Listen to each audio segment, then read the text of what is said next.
Yo, what's poppin'? It's your girl Malia and welcome back to my channel. If you didn't notice from the other videos, I recently turned 25 and YouTube literally raised me. I watched a million of these videos growing up. I feel like I was raised on YouTube and I've learned a thing or two in my 25 years and I wanted to share them. So I thought we could do a little sit down chit chat video.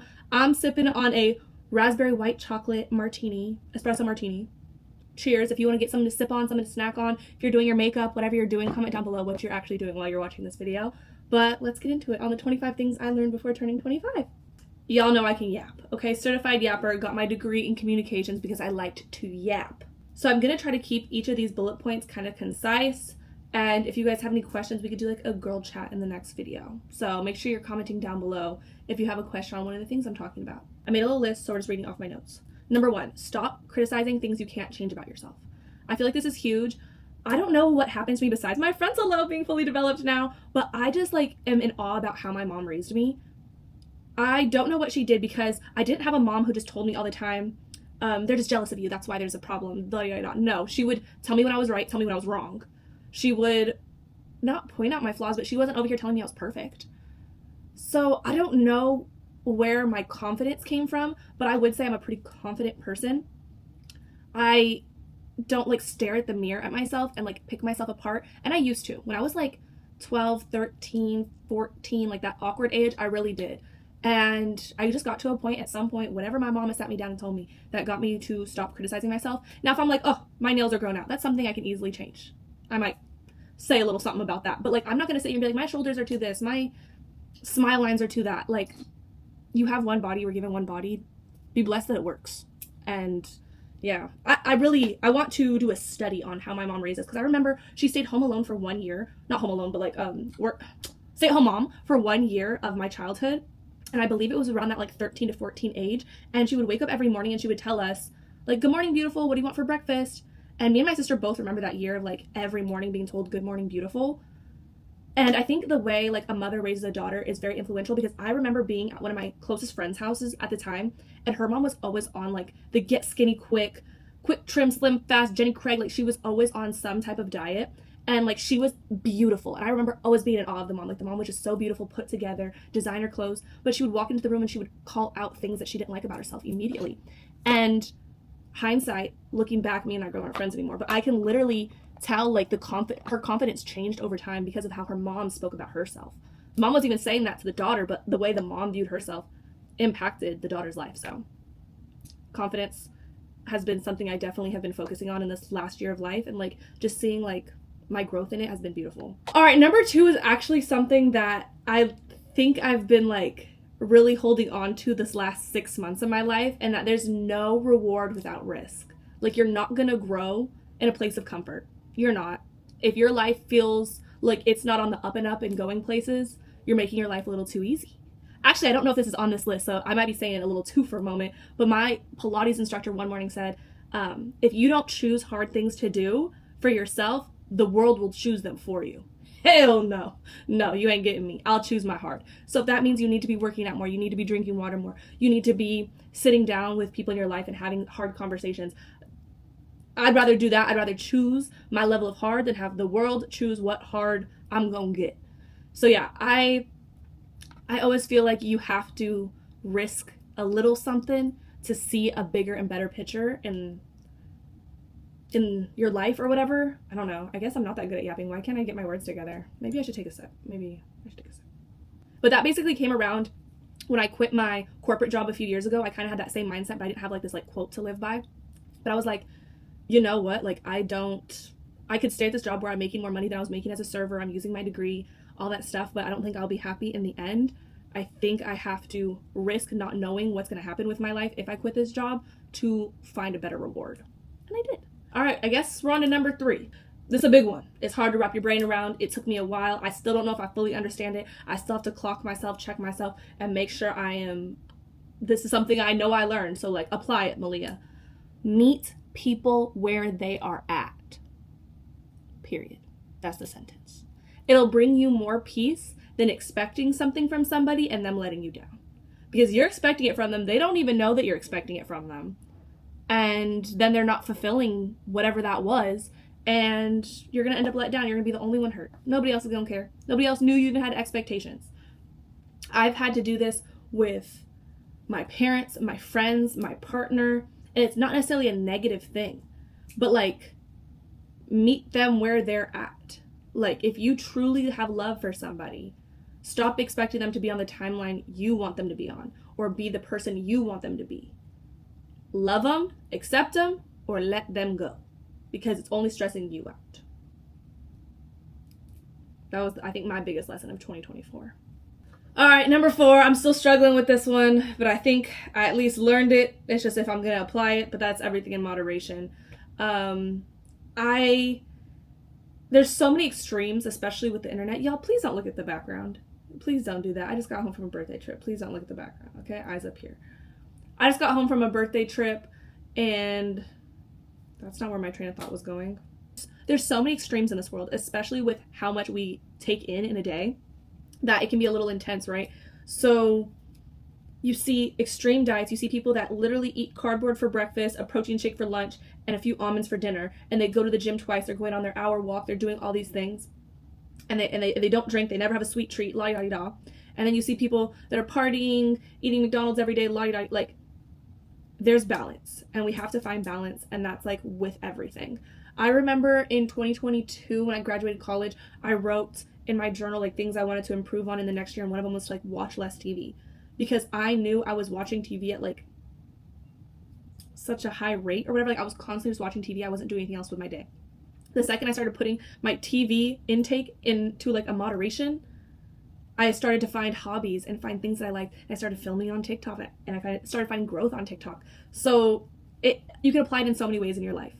If it's your social battery, moderation, you only go out 2 times a week, or you only go out 1 time a week. You eat healthy Monday through Friday, but on Saturday and Sunday. Or you eat healthy all the time, but when you go on vacation, you're allowed to splurge or indulge.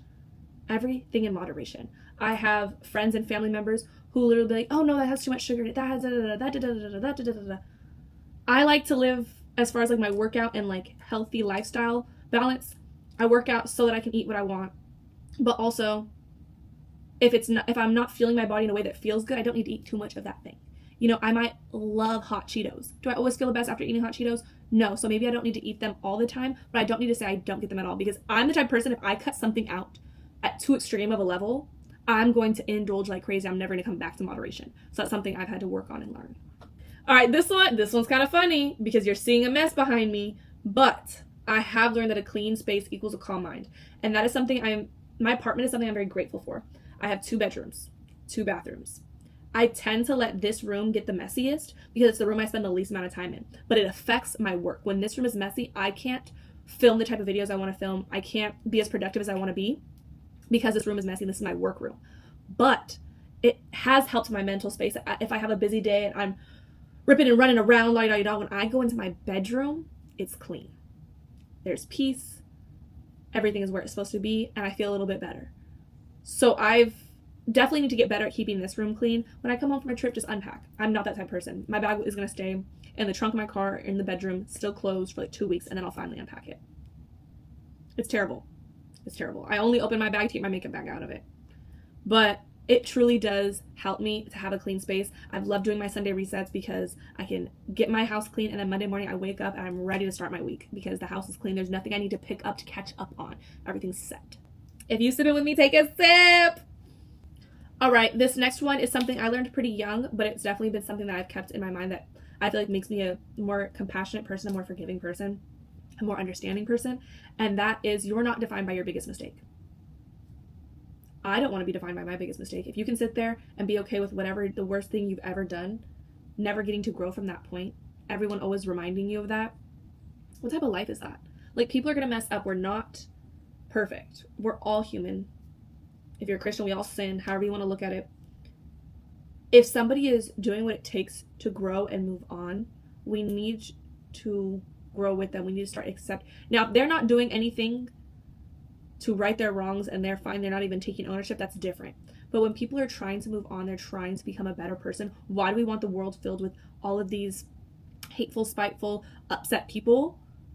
Why don't we want people that are trying to better themselves and try to become a better person? Why don't we want that in the world? This cancel culture is literally disgusting. I'm grateful I haven't had to experience it firsthand, but I've been friends with somebody, and some of you guys have been with me long enough to know who I'm talking about. I've witnessed it with a best friend at the time. We're not friends anymore. It has nothing to do with that. But she made a mistake, and I watched cancel culture front row, and it's disgusting. Like, sometimes I find it crazy because I know people, you film your life, you put it to the world, be ready for opinions, yes. But sometimes people are doing something not maliciously, not intentionally, and then it's like they're being held to this like scrutiny at such a high level that like criminals aren't even held to. And that's when I think it gets a little much. Or like if one person does it but this other person does it, this person's gonna get canceled. You know, like the cancel culture is ridiculous, but also just applying this in your life with like parents, siblings, best friends, boyfriends, whatever. Let people try to right their wrongs, let them grow, because we want better people in this world. We need better people in this world. Number 7, comparison. FIFA joy. Go on. I have to check myself on this all the time. People will like go on these social media breaks because they'll be like, I just can't wake up anymore and just like go and look at the world and see what. I don't necessarily look at social media like that. I find it as entertainment. I don't find it as like a competition, but I definitely can see that. Yep, I had a boogie, y'all weren't gonna tell me. Rude. But I don't look at it as a competition. I just remember like waking up being like, oh, so-and-so went to the gym. I almost find it inspiring, if anything. So-and-so went to the gym. Like, I need to get up. I'm gonna go to the gym. Yep, I need to go to the gym. I need to take my gym pic, show that I've been here. Like, maybe that's the most like comparison I've done. But as I've grown in the social media space, it's definitely like, oh, well, she has that many followers. I have this many followers. That's really close, but she's gone on so many brand trips. I haven't. I had to definitely like pull myself out of that, because what's meant for me won't pass me. So why sit here and make yourself upset comparing? Because I also know that 13-year-old Malia would be like, girl, you did it. You're a sick as shit. Like, what the hell? You're doing everything we wrote about in our diary. Like, why aren't you content? Why aren't you happy? Like, girl, what do you mean? You got a 2-bedroom apartment? This is nice. Like, I need to just live in this moment, because this moment was for me, and that's why it didn't pass me. Why am I looking into down the line? So stop comparing. You can't be happy if you're always comparing. Number 8, follow your gut. Simple as shit. Follow your gut. If it's in you, it's for you, it's what's supposed to happen. Stop. I literally hate, I get the ick, and I'm trying not to use the word hate this year. So I dislike at a very high level people that need other people's approval or opinion to do something that they want to do. I remember, like, I feel like I first started noticing this. You know, in high school, you'd ask your friend, which picture do I post first for Instagram? Which one's the first one? What order do I do this in? Like, okay, haha. Then you start noticing your friend, she don't love you as much as you love you, and she put your ugliest picture first. And you had this gut feeling, you knew that was your prettiest picture, but you, whatever. Like, that's like the most, whatever version. Why can't I think of words today? I think the brain rot is real. But I have that, like, in my life. People be like, should I text him back? Should I do I take this job? Girl, what do you want for your life? Because I'm just a spectator. I'm just an outsider. You gotta follow your gut. Follow your gut. That's all I'm saying. I talked about this one on TikTok. You don't always have to be the loudest in the room. I used to walk away from social events with a little social anxiety, drinking or not drinking. Because I know a lot of people are like, oh, it's drinking. No. Drinking or not drinking. And I'd be like, I hope this joke was taken right, or I hope this. And all of those moments that I felt anxious about were times that, low-key, I should have had my mouth shut. There was no reason for Malia's opinion. Nobody was asking it. Nobody, you know. And so I just realized that sometimes you can just sit back and listen, and you'll leave with less social anxiety. You don't have to. If Jennifer across the room says she loves matcha, you don't gotta chime in and say you love matcha and you know the best place to get matcha, and you had the best matcha.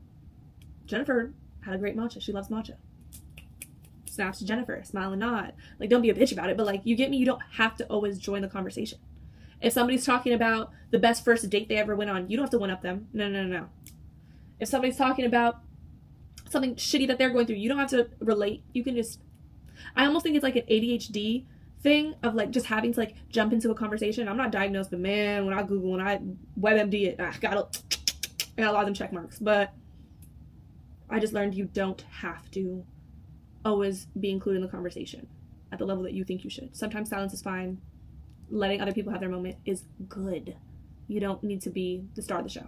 This one's funny because I put it down and I don't remember where I was going with it, but I also understand what's on the paper. Number 10 is people will hate on you when they think you're onto something. And that's basically just like not telling people what you have going on next, like so that they can't prey on your downfall.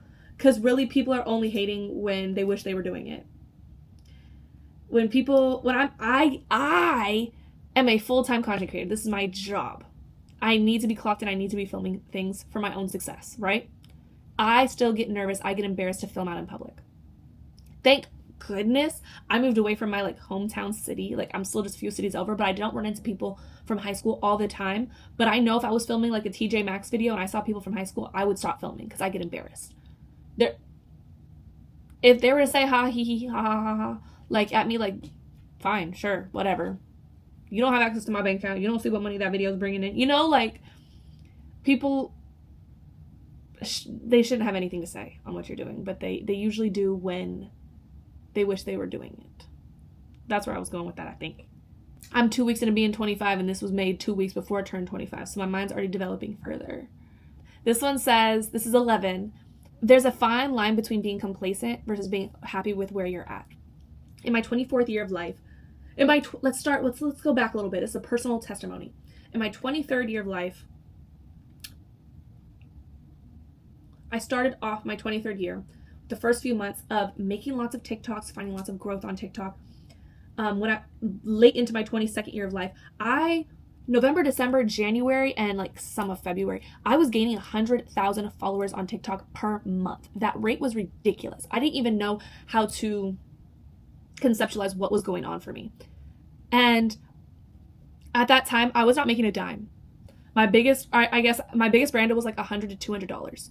And making that $100 to $200, I was happy. I was just honestly happy with seeing the followers, seeing the likes, seeing the comments, seeing the community. And I'm still fine with that. But I was actually being scammed out of money because I had a terrible manager, like a fraud of a manager, somebody who just wanted to pick up and be a social media manager. And I was like, oh, they believe in me, but they really didn't. Stealing money, like saying I would be doing brand deals. I would post it thinking it's just to build a relationship with these brands and she would pocket the money.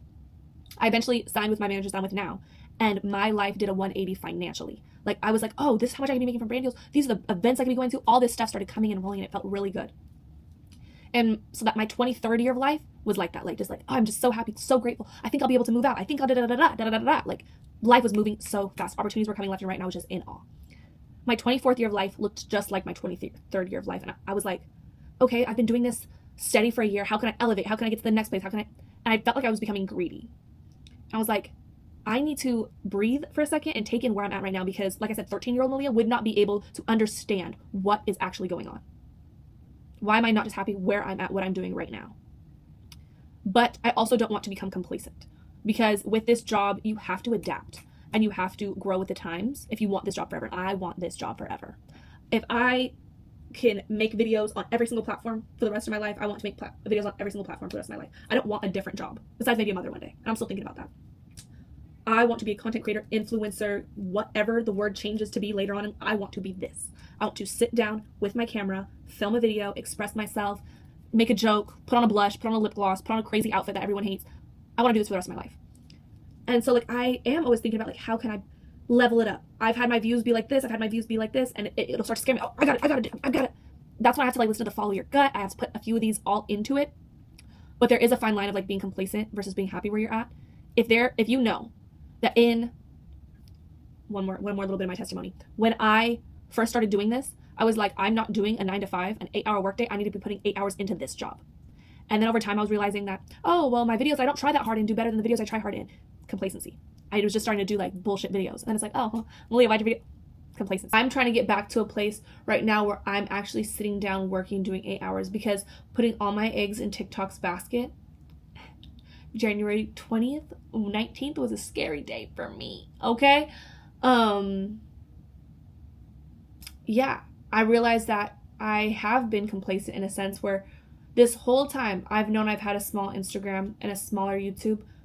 Why wasn't I working to grow those? If I truly love this, which I do, why was I fine with just doing TikTok? Like, the level of being happy with where you're at and complacent, it's a fine line.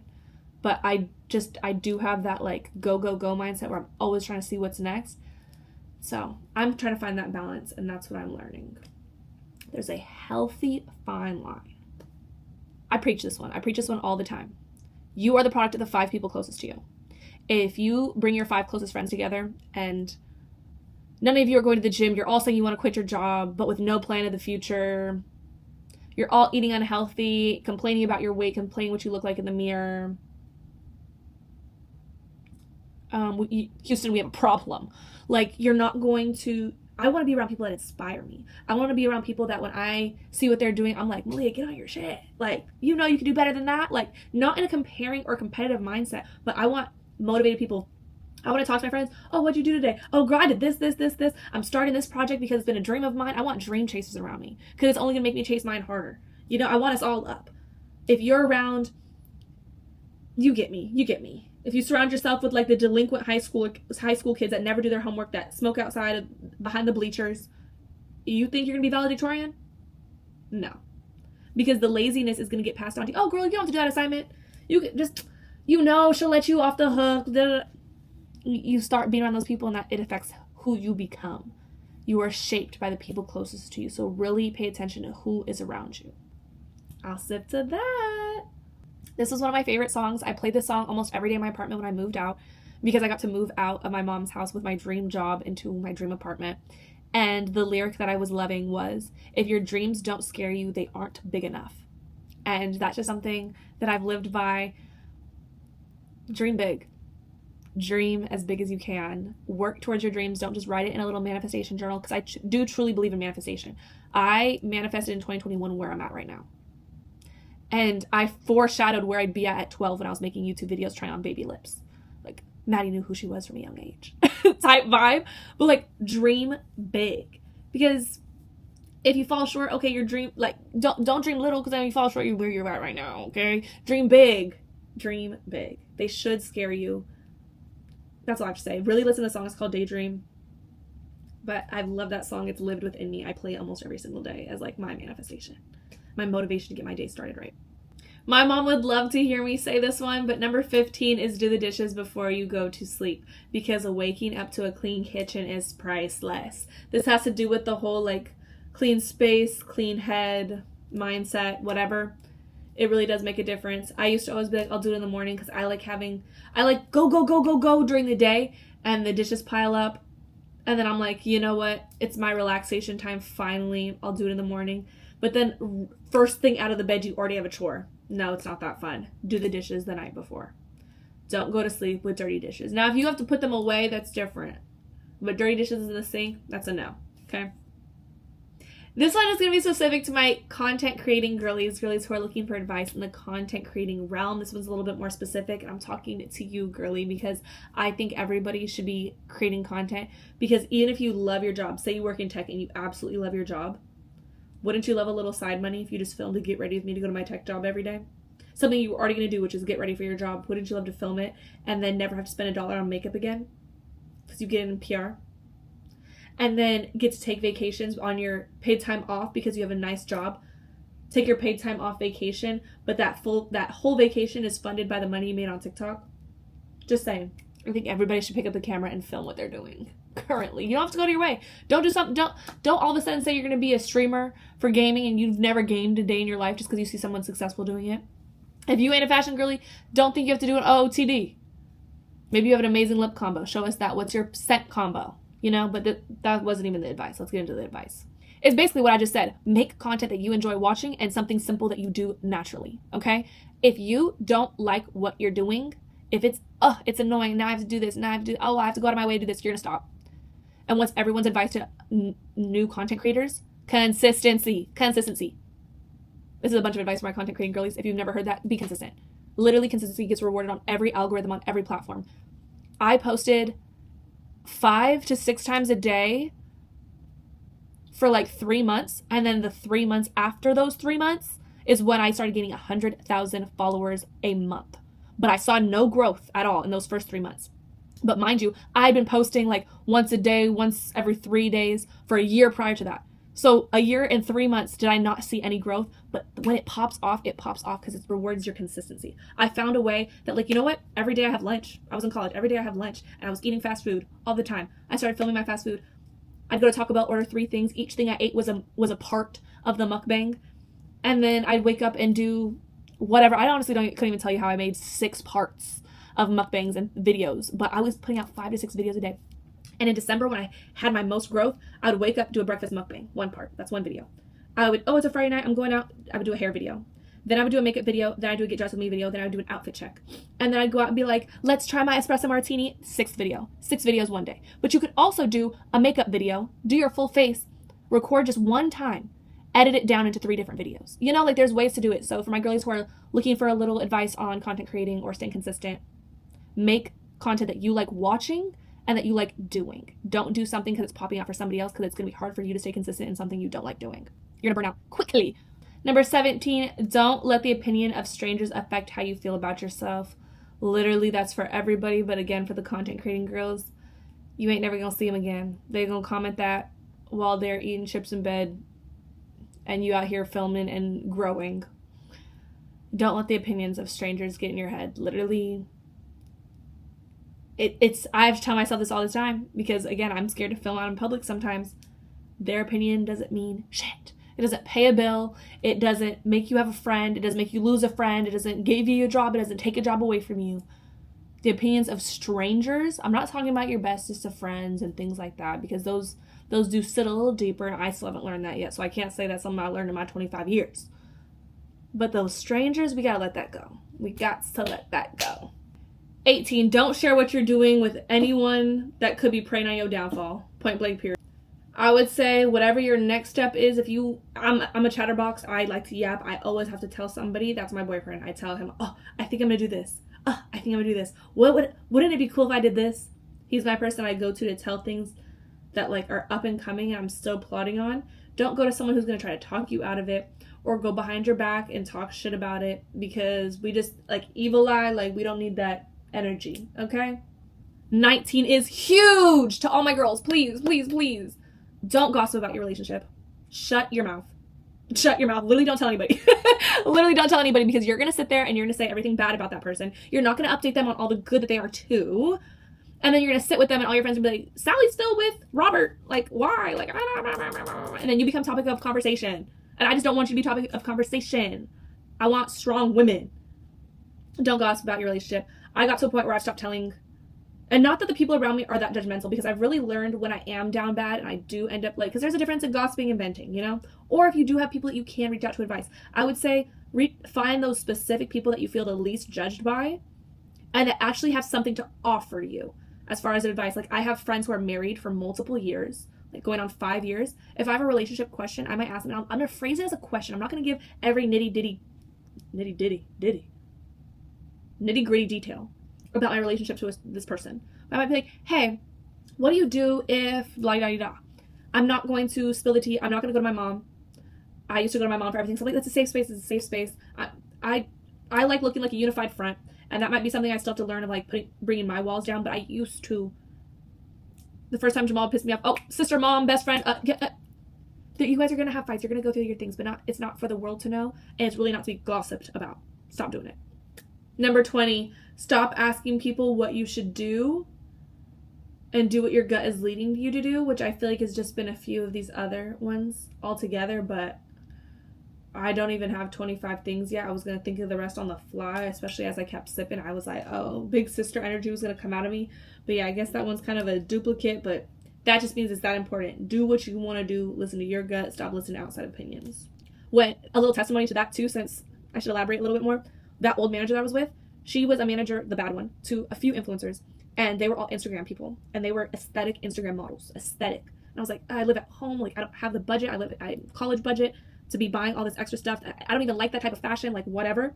She said, you're gonna eat on TikTok, don't do that. That's stupid.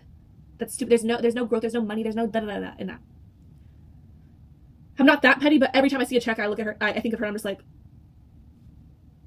stupid. But yeah, like literally don't let whatever your gut is leading you to do, it's because you were meant to do that. Listen to it. Number 21 is something I'm still working on, but I understand. Stop being late. It's not cute. That's literally what's written down with a period at the end. Stop being late. It's not cute, period. There's probably a comma needed in there somewhere. I don't know.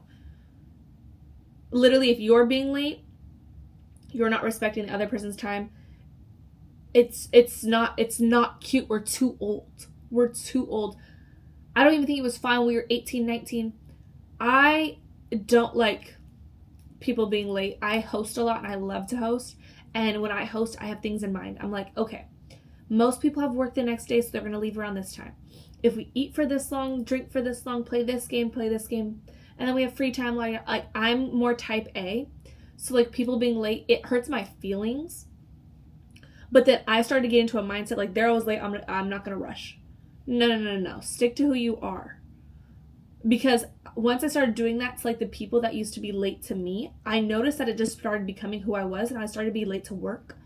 I was running late to Pilates classes. It's like, no, you've never been like this. You were doing it to like get back at somebody. No. Reel it in, best friend. Like, we need to stop being late. It's literally not cute. It's very disrespectful. I know there's multiple sides on TikTok about this, but for number 22, I'm also going to say stop canceling on people last minute. It's not cute. I don't know if I come from a more like traditional, because I remember as young as I could remember, we had a family friend who my parents would literally tell us like, okay, you guys are supposed to go to the zoo with auntie la-di-da. You know when you just start calling people auntie and they're not your real auntie la-di-da. And she would cancel like the morning of the day before. They got to a point where they would say like, okay, you guys are supposed to go to the zoo, but we're not going to get upset if we don't get to go, right? Like, my parents would start to prep us that like people are going to let us down in life. Stop canceling on people. Like, there is valid reason. Sometimes there doesn't be canceled. There's a hole in my tire, girl. I can't even get there. Or like maybe that's the reason that you're late. But like, I feel like we need to be adults and keep better track of our calendars to not have lapovers. But then just like, again, it's the respecting of people's time. If I write down in my calendar, I'm going to lunch with my cousin. That's my cousin. That's my kinfolk. I know that I technically could cancel on her if something came up. But it was in my calendar first. That's just the type of person I am. If an event comes up, a super cool event, if it's super cool, my manager's telling me I need to be there, I might have a conversation with her a week in advance. If it's closer than a week, I'm sorry, I had plans. I'm literally, like, if I make plans with you, I'm coming through. I want to be a dependable friend. I want you to know that Malia sticks to her word. Like, that's just how I am. And I like that about me. But I also have had to learn to, like, not be petty when people aren't that same way. But I do think, I don't want to be insensitive, but, like, I think, like, I am having this, like, frontal lobe realization when this whole, like, social battery type of thing, like, oh, my friend's canceling on me because of her social battery. I don't want to be insensitive right now, and this could come off really wrong, but I don't want friends around me necessarily that I drain their social battery, and that's why they're canceling on me, because they need a social battery. Because, like, with me, you're going to have a few strikes. It's like, girl, I'm having a bad day. People have bad days. I do get that.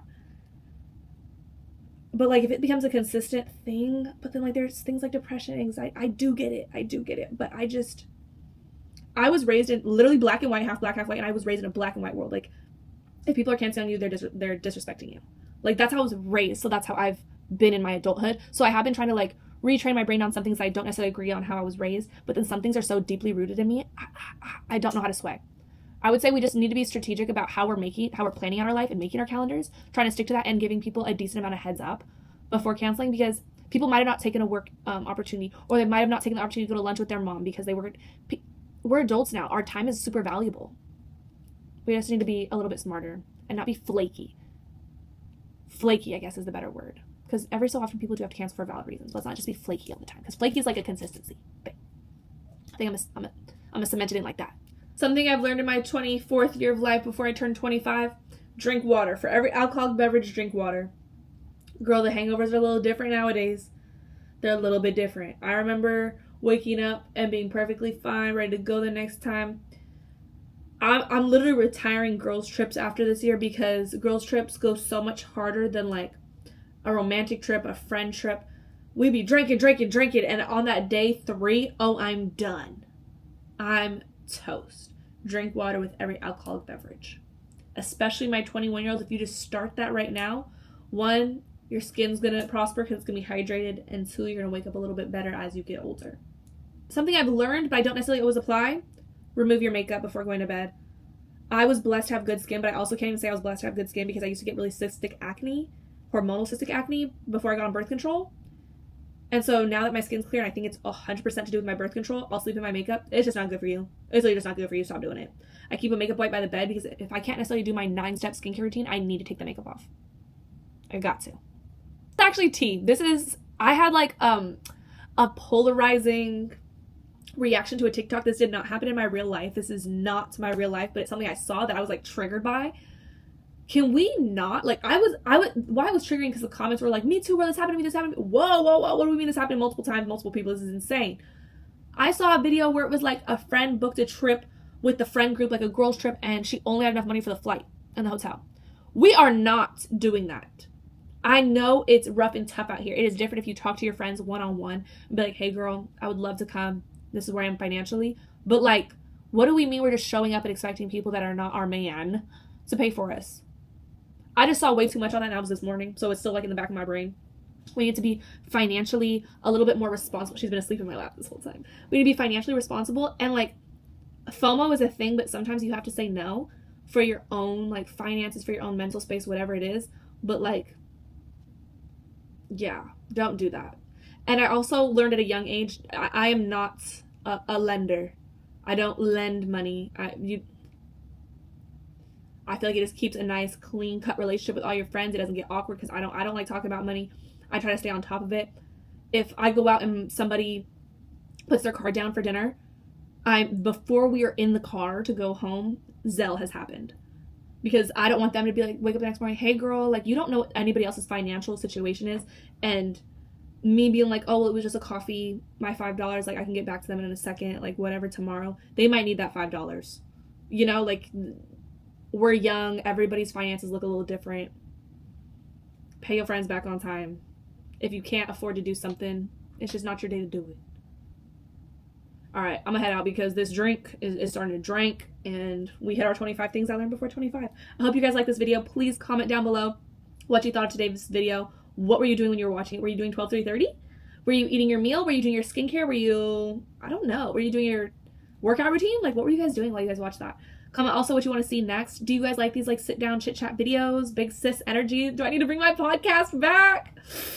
Oh, I really want to. Oh, but let me know if you guys would even listen. Make sure you like this video and subscribe. Turn on the bell notification, because I'm dropping randomly and I'm dropping consistently. So don't be late to the party.